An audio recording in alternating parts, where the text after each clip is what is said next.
Okay, good evening. God bless. Welcome to this abridged version of a biblical education class on the subject matter of standing through difficulties, standing through adversities. That's the word. That was standing through adversities. We're going to do that by looking at the life of the apostle. We're going to do that by looking at the life of David and seeing how he got through his adversities in life, and he certainly had enough of them. I had two sets of notes here for you. One is the first page I'd like for you to look at. It's David's Psalms. What it says is David wrote at least 75 of 50 Psalms. I should pray before I do much of anything. Lord, we love you and we thank you for your kindness and your goodness, for your grace and your mercy. Thank you for the opportunity that's ours to be gathered here tonight and to better understand your scripture and most of all to have you work within our hearts to be more in tune with you and to just to be able to understand your ways more fully in our lives. Father, we are so thankful to you for all that you do for us. Thank you so very much for your kindness and your love. In the name of Jesus Christ, amen. David wrote at least 75 of the 150 Psalms. He's specifically noted as the author of 73 Psalms in their titles. When you go through the book of Psalms, you'll see that his name is on 73 of the Psalms. In addition, David is mentioned as the author of 2 Psalms in the New Testament. Psalm 2 is attributed to David in Acts chapter 4, verse 25. And then Psalm 95 is attributed to David in Hebrews 4:7. If you look at those locations, those are the verses that say that David wrote these. So of them, you end up with 75. You have the 73 that are with his name in Psalms, and then the 2 from the New Testament, giving you 75. Now, there's a good possibility that David wrote more of the Psalms, but his name was not put on it. We don't know how to determine that. The Psalms are not organized in chronological order by events. So if you go and you read the book of Psalms, it's not corresponding with the activities of David's life. Rather, the way that they were put, the chronological or the way that they put the Psalms together was by themes rather than events. However, David's Psalms are found throughout the 5 books of the book of Psalms. The book of Psalms is broken down into 5 books. And they were likely grouped upon the completion of Psalms during the time of Ezra in the 4th century B.C. Ezra is probably the one that put the book of Psalms together. Many of David's Psalms lack background information, so you don't know what was going on in his life when he wrote the psalm. However, there are 14 Psalms in which it does tell us what was going on in his life, and so that you can put it together with the event in his life. You can go to the book of Samuel, look in Samuel and see what he was doing, and then you can go to the book of Psalms and see what he was thinking. Samuel tells you what he was doing, and the book of Psalms tells you what he's thinking. And so it gives it much more clarity as to why he was able to do what he did, because it identifies for us what he was thinking behind what he did. And that's what I'm going to focus on in these 6 sessions, is these 14 Psalms. I don't know if we'll get through them all or not. I haven't taught this material before as a class, so I don't know the end and how much time it's going to take. I do know that this information can very much minister to our hearts if we allow God to work with us. When we see a man such as David, who is so renowned in the Scriptures, a man that stood an entire lifetime, a man that we are told is absolutely going to be in the kingdom, a man that was set forth for us as a type for Jesus the Messiah.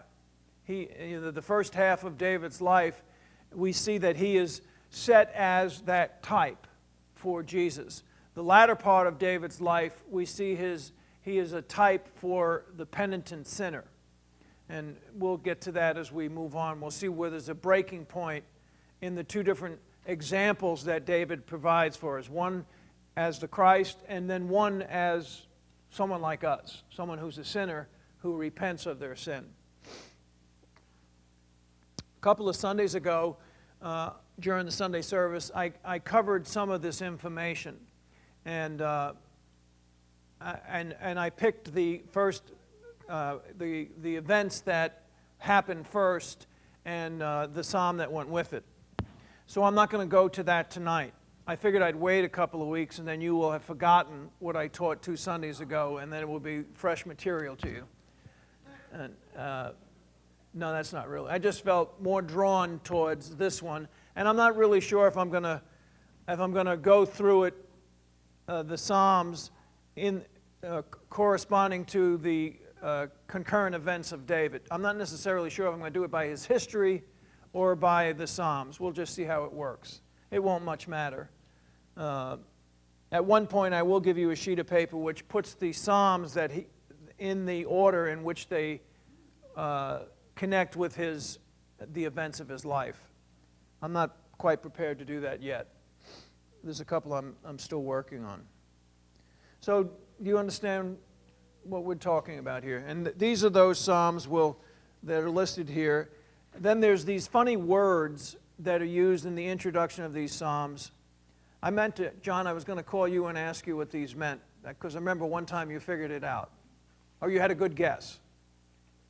Yeah, I think they basically are they're Hebrew words meaning like a lot of things, musical connotation, like the style of the music, the instrument it should be written on. So it was Hebrew words that had that were connected with music and instruments and that type of thing. Okay. The definitions that I put down here I got from some source, and I don't really know what the words mean. So that's about as good a definition as any. What John just said. It's Hebrew words that are connected with music and instruments and that type of thing. It's really not relevant to your understanding of the information that is written there. The words that you do understand will give you a clear meaning. What we're going to look at tonight is Psalm 52 as it relates to the historical event in 1 Samuel 21. It's David when Doeg, the Edomite, came and told Saul and said to him, David has come to the house of Ahimelech. So now I want you to take the second sheet of paper. That's what we'll be referencing first. And in this, and turn to 1 Samuel chapter 21.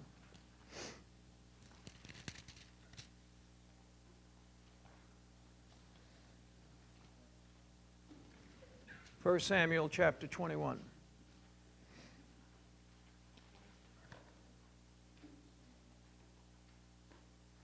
Then David came to Nob, to Ahimelech the priest. And Ahimelech came trembling to meet David and said to him, Why are you alone and no one with you? Now, before I explain this chapter to you, I guess a little bit of a running introduction of where David is at in his life. David, at this point, has defeated Goliath the giant. He has been embraced by Saul, accepted into Saul's family. As a matter of fact, he married King Saul's daughter, one of King Saul's daughter.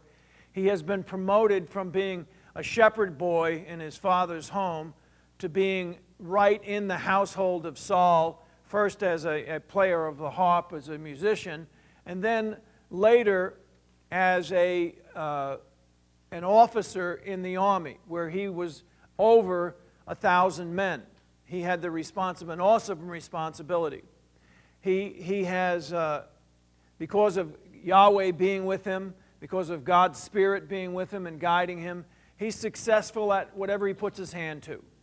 And the people of Israel are starting to give him the recognition of someone. And they started singing songs about how Saul killed his thousands of Philistines, but David had killed 10,000s of his Philistines. So the people were elevating David above Saul, at least in song they were. They all understood that Saul was still the king. Well, what happened in time is that Saul, the king, because he didn't maintain his relationship with God, he walked away from God, he stopped obeying God, an evil spirit came on him. And he really, an evil spirit that caused him to have jealousy, hatred, resentment, and just all a whole bowl of wickedness, and it was leveled primarily at David, where David was sitting with Saul in his home and playing the harp for him to soothe Saul. That's why he was there, was to minister to Saul. Saul took a spear and a javelin and threw it at him and tried to kill him. David didn't provoke it. There was no reason to do this because of what was working, the evil that was working in Saul's heart. This happened over and over again. It happened 3 times. David is a very good friend of Jonathan, who is the son of Saul. So he's best friends with Saul's son. He's married to Saul's daughter.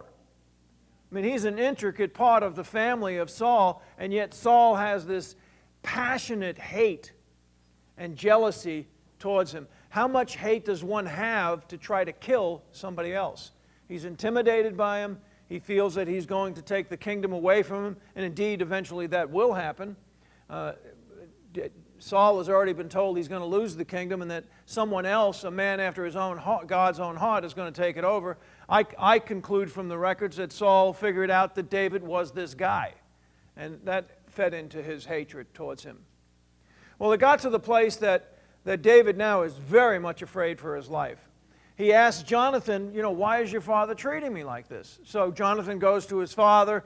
He says, what are you doing here? And he calms his father down. His father repents. He says, yeah, I'm wrong. Have David come back in. David comes back in, only to have him get upset again at David and throw a spear at him again.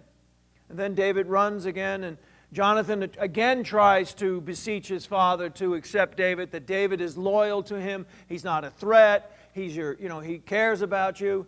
But there's no way that King Saul is hearing this. And now it becomes apparent to David, through the input of Jonathan, that he has to get out of town, that his life is in jeopardy. This isn't going away. The king hates you. The king wants to kill you. And the king is going to pursue you until you are dead. Get out of town. And that's where we are in chapter 21. David is running for his life.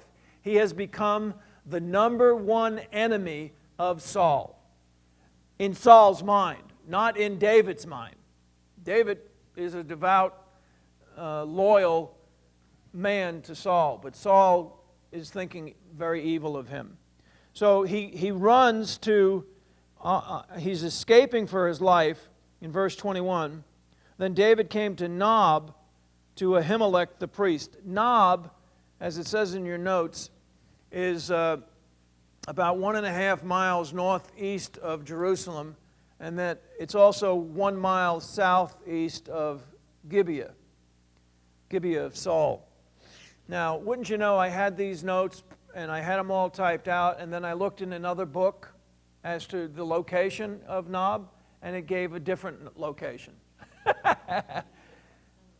The point I think that you want to take is that Nob is close to Jerusalem. It's very close to Jerusalem. Some think it's the Mount of Olives.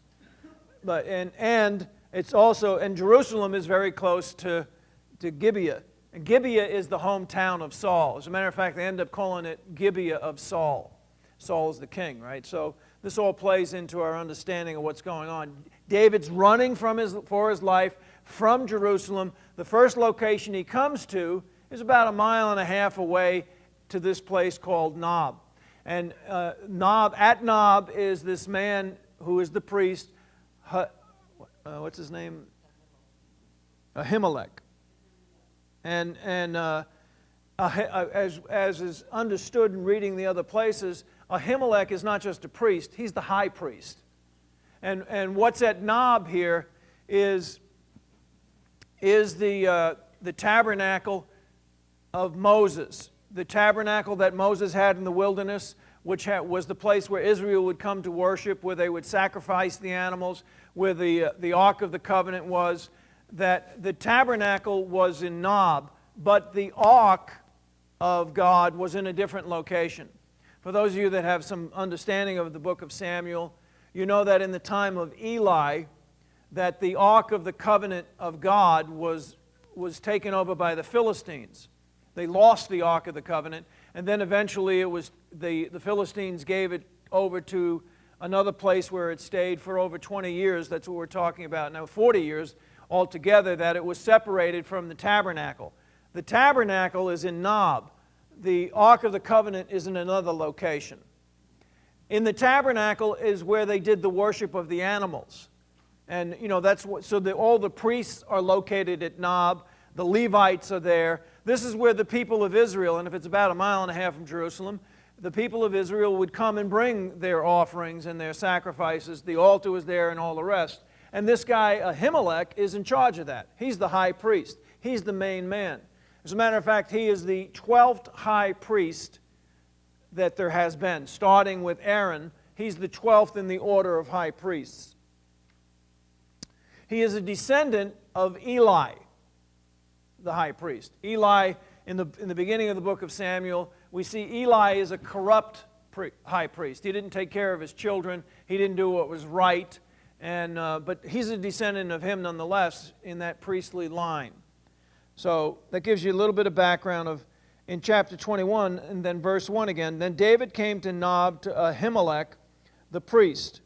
Now, by the way, in your notes I point out that Ahimelech has another name, Ahijah. He's called that. In other chapters you'll see him with this other name, Ahijah. We're going to stay with this one here. And David came to Nob and Ahimelech the priest, and Ahimelech came trembling to meet David and said to him, "Why are you alone and no one with you?" So it's odd that the high priest would come trembling before David. We have to give that a little bit of consideration. Again, you understand this. The high priest, I guess in our society today, it would be equivalent to the Pope in the Roman Catholic Church. He is the main man. He is the high priest. He is, and he's very much in touch with the king Saul. King Saul is the head of the government, and Ahimelech is the head of the religion. So it's odd for him to tremble in the presence of somebody else. People are used to trembling in his presence. But this gives you an idea of how esteemed David is at this time, how well thought of he is by people. Either that, or he must have assumed that David coming by himself, he said, what are you doing here by yourself? David always traveled with an entourage. Now he's here by himself. He might have concluded that he was doing something wrong, and David was now going to call him on the carpet. Either way, he's trembling either out of fear and reverence for the fact that the great David was here, or maybe that David was here to carry out a message on behalf of Saul to punish Ahimelech. I wouldn't be surprised. In reading the records about Ahimelech, I'm not certain if he's a good guy or a bad guy. But, because that's being that he's a descendant of Eli is not in his favor, because Eli was not a good guy. I don't know if that plays an important part in it or not in the storyline here. Why are you alone? He's asking him two questions. Why are you alone and no one with you? I guess it's one question with two parts. David begins to answer in verse 2, and David said to Ahimelech, the priest, "The king has commissioned me with a matter and has said to me, 'Let no one know anything about the matter on which I am sending you and with which I have commissioned you.'" and I have directed the young men to a certain location. So he answers the first question by telling him the king has sent me on a special mission. And the second question is, why are you alone? He said, well, the young men that came, I told them to go to another place. They're going to meet me at another, they do rendezvous at another place. He is there alone. And it's not, now some think that the word king, you see that again in verse 2, the king has commissioned me. Some think that that's talking about God.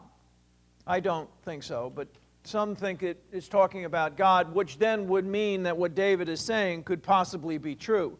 The king or God has commissioned me with a matter and has said to me, let no one know anything about the matter on which I am sending you. I don't think that, so if then it was God, then it would be a true statement. But I think as the record unveils itself, it becomes apparent that the king is Saul. And then what David is saying is not true. It's not really, he's running from Saul. He's at odds with Saul. He's afraid of Saul. He's running for his life. He's a frightened man running from his life.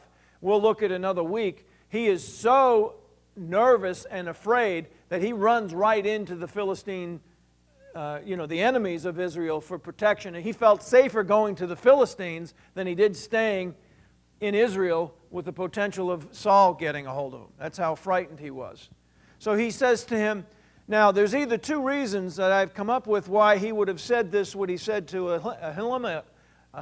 Ahimelech. He was trying to either deceive him so that he would support him, the priest would provide what he needed, or he was trying to put him in a situation where he wouldn't be considered as a co-conspirator with David. Later on, if he got called on the carpet by Saul or another, that he was complicit with what David was doing. You understand what I'm saying? So that later on, hi, it's good to see you. There's some notes in the back that you might want to grab. Are there still some back there?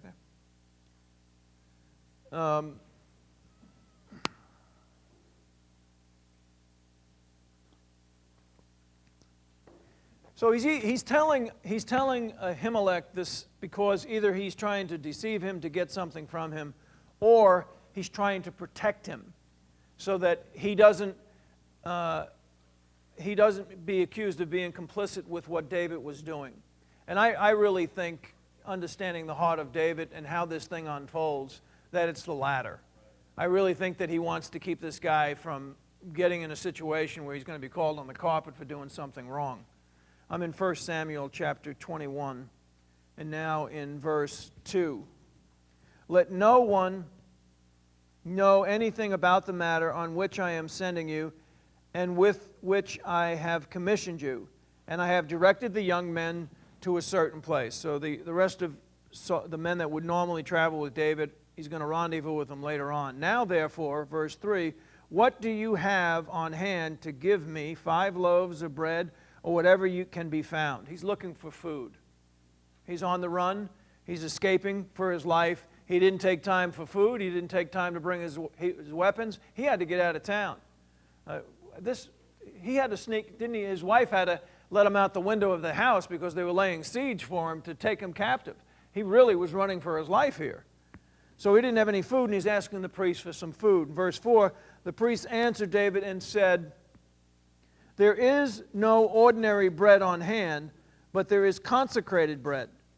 If only the young men have kept themselves from women. The consecrated bread, what this is talking about, again, this is where the tabernacle is, and according to what is written in Leviticus and Exodus, that in the tabernacle they would provide 12 loaves of bread, 1 loaf of bread for each of the 12 tribes of Israel.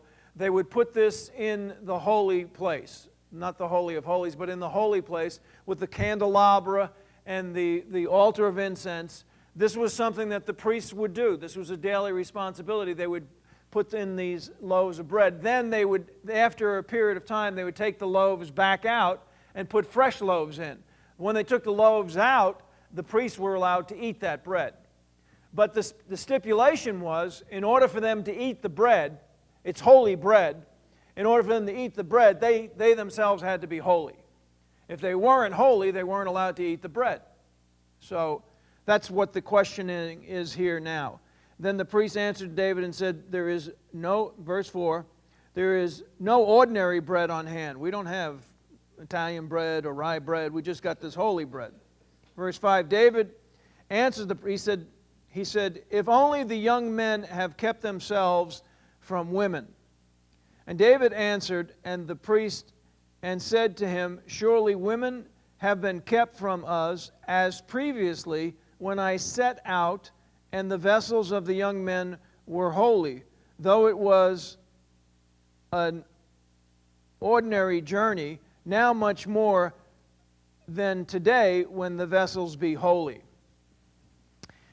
It's hard for us to comprehend this in our culture. We're now post-Christ, where Jesus, He's accomplished so much more, and there is a difference in many, many areas. In Corinthians, about marriage, and it talks about sexual intercourse as being a holy thing. What we're seeing here in the Old Testament is, and this is written in Leviticus and Exodus, there is this thing that if a man has sex with a woman for a period of time, he's considered to be unholy. At another time, because I want to save my time here tonight, you can ask this question of John and Tom, and they'd be happy to give you the reason why this is so. Now, that's a nice way of my saying I don't understand this. I do understand that as someone who was brought up in the Roman Catholic faith, I believe that Catholicism in my generation, took this as an indication that sex was dirty and unholy. And it had very negative ramifications on the adherents of that religion. At least, again, this is my experience in my childhood. I don't want to, I'm not evaluating the whole system today. I don't know anything about it. But I'm telling you how it went down when I was a young man. The attitude towards sex was entirely different than it is today. It was completely different than it is today. And it was considered to be something that was for marriage and marriage only, which is the truth in the Bible, too, still to this day. But it was not considered, in marriage, it's considered to be a holy thing and right. Anyhow, as we're staying in the story here, he says, if the men are holy, they can eat the bread. If they're not holy, they can't eat the bread. David says, indeed they are holy, as I have taken them out before. And the indication that's in that verse is that when David went out to war with his men, they had to be holy. They did not have relationships with women right before they went out to war, which is why when you read the record of Uriah, why he wouldn't go and sleep with Bathsheba is because he didn't want to make himself unholy because he was in the middle of a war. He just got called back to give a report. So David says, yeah, the men are holy. He says, okay, well then we can give them the bread. Boy, that's a long explanation, Vince. Verse 7, now one of the servants of Saul was there that day, detained before the Lord, verse 7, and his name was Doeg the Edomite, Doeg, the Edomite, the chief of Saul's shepherds. He was in charge of all the shepherds. He's an Edomite. That means he's not an Israelite. Edom was captured by Israel, and he's probably, risen in the ranks, but he is in charge of all the shepherds of Israel. This means he's a member of the president's cabinet, so to speak. He's in charge of the agricultural department. He's in charge of all of the shepherds of Israel. He's a man that has entree to Saul, and we'll see later on that he has, he's in the presence of Saul, and he has access to this man. He's there, doesn't explain why he's there, and he overhears what's going on. Then in verse 8, David said to Ahimelech, now is there no spear or sword on hand? For I brought neither my sword nor my weapons with me, because the king's matter was urgent. Again, that's why I think it's talking about Saul. I mean, he's in such a hurry. For David, for the great warrior David to not bring his 45 with him, and he didn't have his bulletproof vest, he didn't have any of his equipment with him. That just wouldn't happen. That's how urgent it was for him to leave. And again, he's not allowing the priest to know the truth because he doesn't want to get the priest in trouble later on. The priest said to him, well, the sword of Goliath, the Philistine, who you killed in the valley of Elah, behold, it is wrapped in a cloth behind the ephod. If you would take it for yourself, take it. For there is no other except it here. And David said, there is none like it. Give it to me. The only sword, the only weapon that he had there was this kind of trophy from Goliath. Now, we all know that Goliath was this giant. I mean, so how big was his sword? It might have been as big as David. This is hard for me to understand. David had to be pretty hard up for weaponry to take the sword of Saul, but he did. Now, I'm going to skip this other information that follows, and we'll look at it another night. I'm going to go to chapter 22 and verse 6. And Saul heard that David and the men who were with him had been discovered. Now, Saul was sitting in Gibeah, this is his hometown, under the tamarisk tree, on the height with his spear in his hand, and all his servants were standing around him. Now, I imagine if you were a servant of Saul's and he had a spear in his hand, you probably kept your eye on him. You've already seen him throw it at David a couple of times. You don't know what mood he's in. Now listen to the insanity of this man. Verse 7, and Saul said to his servants, who stood around him, hear now, O Benjamites. That's where Gibeah was in Benjamin. And with the son of Jesse, you Benjamites, will the son of Jesse, that's David, also give to all of you fields and vineyards? Will he make you all commanders of thousands and commanders of hundreds? He's saying, it's a rhetorical question. He's saying to him, look, if you guys are leaguing with David, do you think he's going to give you wealth and position? You think you're going to get fields and you're going to get commissions? I'm the one that does that. I'm the king, not David. Then he goes on to say, for all of you have conspired against me, so that there is no one who discloses to me when my son, talking about Jonathan, makes a covenant with the son of Jesse, David. There is none of you who is sorry for me. You don't feel sorry for me, or disclose to me that my son has stirred up my servant against me to lie in ambush, as it is this day. What is he talking about? He's just accused everybody around him. You're all conspiring with David. And even my son. None of you told me about how my son is laying an ambush for me. His son didn't do that. David is running for his life. He's nowhere near Jonathan. David isn't setting an ambush. David is running. David isn't Saul's enemy. Saul is David's enemy. That's the truth of the matter. You know, I was trying to think of a good word to explain where Saul was in your notes on verse 10 there. See where it says paranoia? I looked up the word paranoia, and it fits him to the T.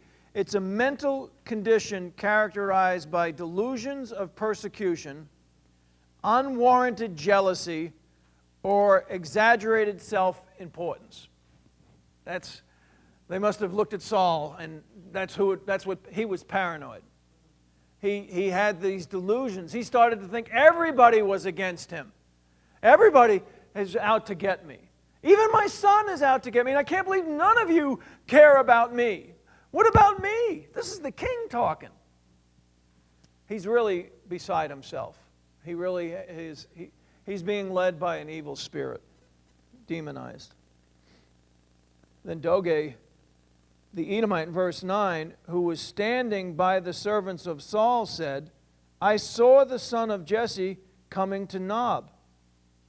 And Ahimelech, the son of Ahitub, he inquired of the Lord for him, and gave him provisions, and gave him the sword of Goliath. So, how do you say this guy's name? Doeg. Doeg? This Doeg guy, you know, he gets what's going on here. He's motivated. He's thinking. Saul just said to him, in essence, David can't give you wealth and power. I can. And you guys are all standing with David. Now, who's going to stand with me? Doeg says, well, you know, you're right. Your suspicions are correct. I saw him with Ahimelech. I saw him. He prayed for him. He gave him provisions. He gave him the sword. Yeah, you're right, Saul. So, yeah, he's looking for advancement. An evil man. Verse 10, he inquired for the Lord. He inquired of the Lord for him. Now, we didn't see that. Ahimelech didn't pray for David. He didn't inquire for the Lord for him, what he should do, and so on. He made that up. That's a lie. He gave him provisions. That's true. How much provisions did he give him? It wasn't any more than 12 loaves of bread. That's all he had. Then the king sent someone to summons Ahimelech the priest. Now, this is, again, the high priest of Israel, the son of Ahitub, and all his father's household, the priests who were in Nob, and all of them came to the king. And Saul said, listen now, Ahitub, son of Ahitub. And he answered, here I am, Lord.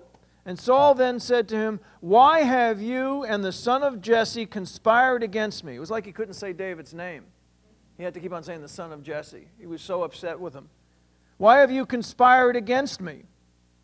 In that you have given him bread and a sword, and have inquired of God for him, so that he would rise up against me by lying in ambush as it is this day. That is not at all true. He isn't lying in ambush. Actually, if I had read the previous thing, David is so frightened for his life, he's running the other way. He ran into the Philistines to get away from him. He's not laying in ambush. He's afraid of being ambushed. Then Ahimelech answered the king, verse 14, who among all of your servants is as faithful as David? Even the king's son-in-law, who is captain over your guard and is honored in your house. What are you talking about? This is the great David. He's your son-in-law.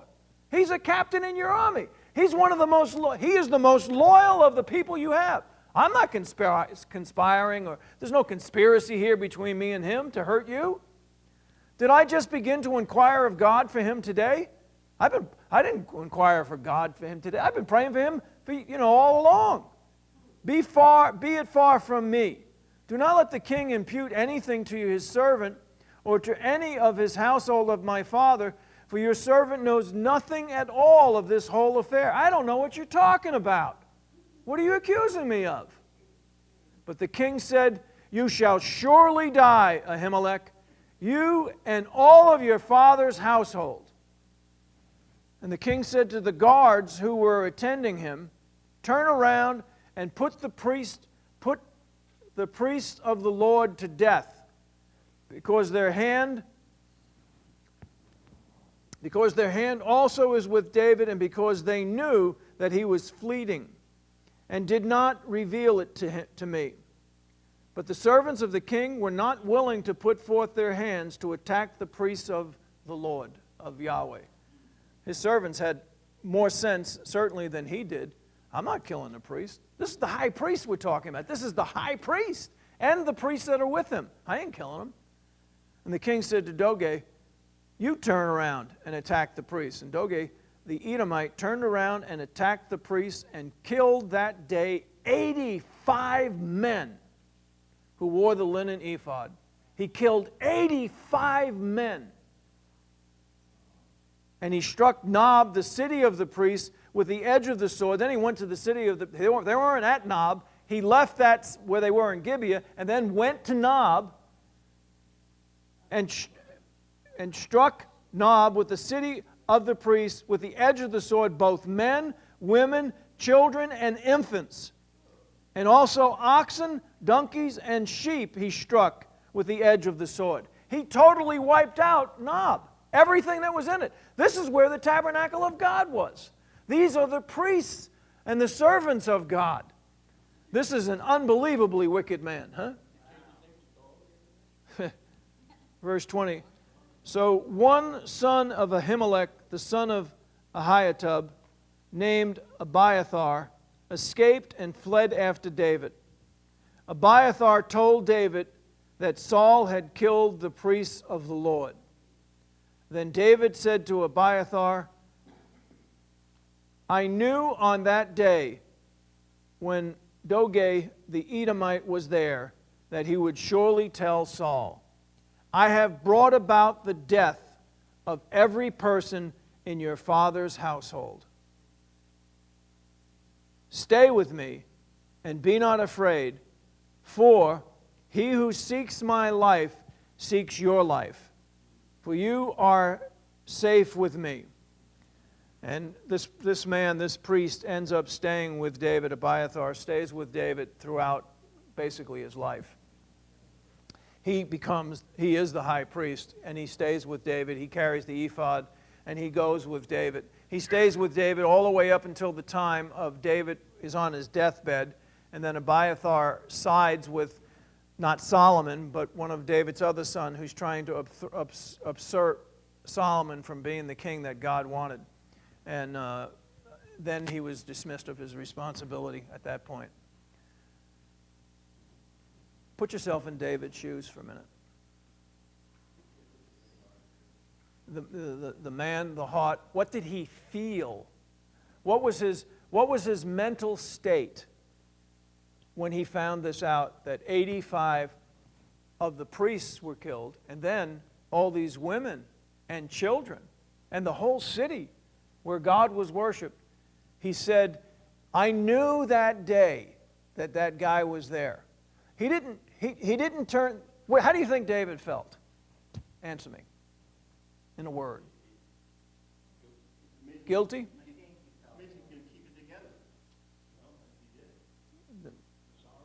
Sorrowful? Huh? Sorry? Guilty? What other feelings would he have?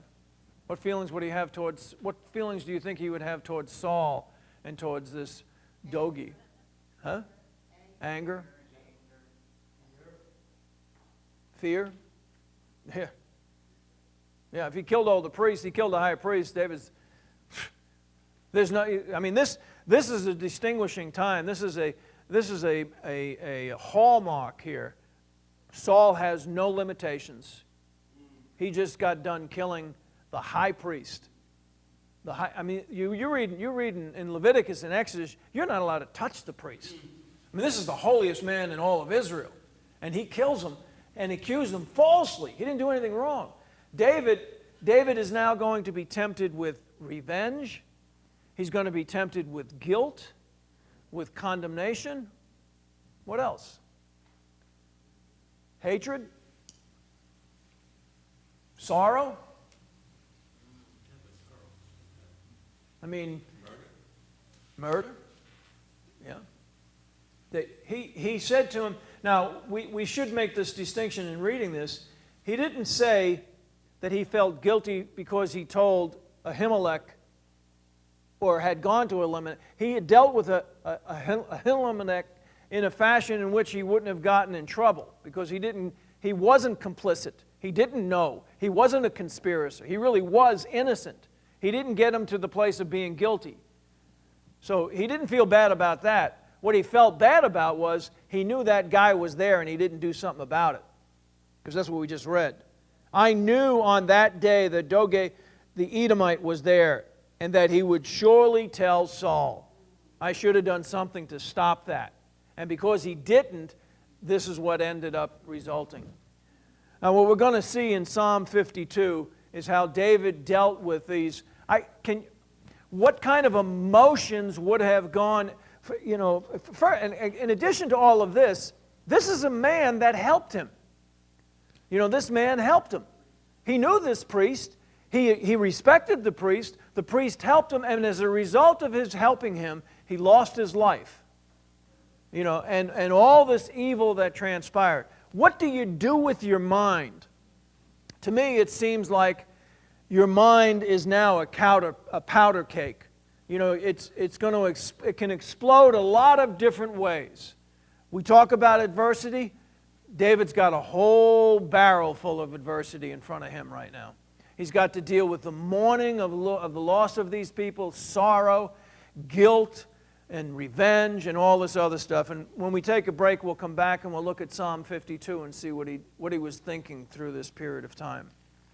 So, but first we're going to take a break. We'll take a 10-minute break, all right? So back at 8 o'clock.